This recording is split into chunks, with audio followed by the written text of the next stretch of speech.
ఇది బ్రతకడం గొప్ప కాదు, బాగా జ్ఞాపకం పెట్టుకోండి, చచ్చిపోవడం గొప్ప. ఎందుకో తెలుసా?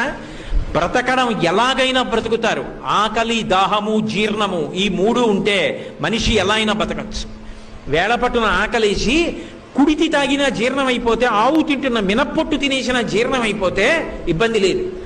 దాహం వేసి ఏది తాగినా జీర్ణం అయిపోతే ఇబ్బంది లేదు, బతికేయచ్చు. చచ్చిపోవడం అంత తేలిక కాదు.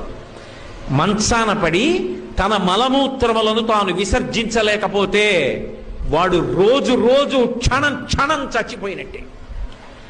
ఆ మలమూత్రములు తన శరీరంలోంచి బయటికి వస్తే పురుగులు పుట్టి శరీరాన్ని కొరికేస్తుంటే సొంత భార్య కూడా కంపులోకి రాలేక, పనివాళ్లు కూడా చెయ్యక, గది తలుపులు వేసేసి కుక్కకి పెట్టినట్టు గిన్నెలో తీసుకొచ్చి అన్నం పెడితే తాను చేసిన పాపాలు జ్ఞాపకానికి వచ్చి కుమిలిపోతే రక్షించేవాడు ఉండడు.